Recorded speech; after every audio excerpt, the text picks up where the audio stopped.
У афішы беларускага дзяржаўнага акадэмічнага музычнага тэатра з'явілася бадай самая венгерская аперэта Імра Кальмана «Марыца». Гэта гісторыя пра каханне, маскі і нечаканы павароты лёсу, расказаная праз музыку, танец і бліскучы гумар.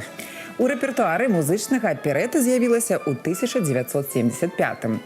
Зараз перад гледачамі паўстала трэцяя версія інтрыгуючай гісторыі, якая ўпершыню прагучала на рускай мове роўна 100 гадоў таму ў Ленінградзе. Сімвалічна, што за пастаноўку на беларускай сцэне ўзяўся народны артыст Расіі Юрый Лапцеў з Санкт-Петербурга. Магутныя сольныя партыі і яркія нумары хору, любоўная драма і сацыяльнае пытанне, шэдэўр караля аперэты сабраў усе магчымасці жанру і яшчэ дадаў нацыянальны тон. Той самы каларыт пранізвае ўвесь твор ад характару персанажаў да іх пластыкі. Яна, напрыклад, прадстаўлена рухамі табара і чардышам. Гэта харэаграфічная спадчына Венгрыі. Цікава, што Імра Кальман лічыў галоўным сакрэтам поспеху сваіх твораў іх назвы, а менавіта выкарыстанне жаночых імёнаў у іх. У нас появился канкан, потому что, с одной стороны, мы не убрали ни одной ноты Кальмана, с другой стороны, мы компенсируем появлением канкана, который концентрат оперетты и радости, да, мы этим хотим вот тот дивертисмент, который обычно включается в постановки «Марыцы». Гісторыя напоўнена віртуознымі інтрыгамі. Тасілія хавае сваё сапраўднае імя, паколькі пасля банкрутства працуе кіраўніком у сваім жа былым маёнтку.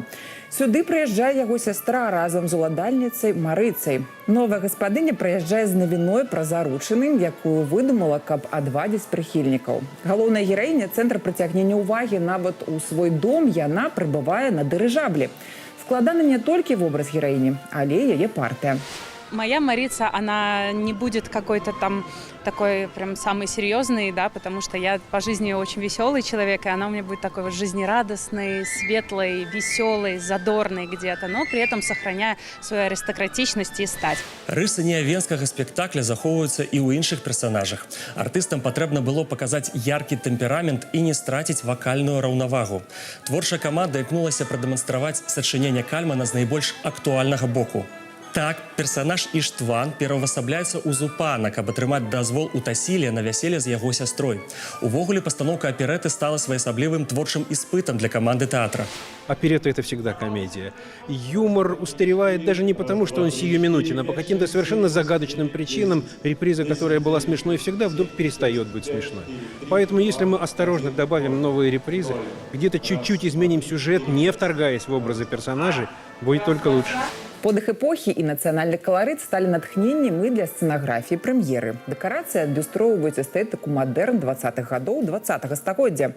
Гэта можна ўбачыць у аздабленні, што адсылае да венгерскай арнаментыкі. Арыгінальна пастаноўшчыкі падышлі да колераў у сцэнічных вобразах. Яны стылізаваны пад народны строй, аднак асноўны чорны колер змянілі на белы.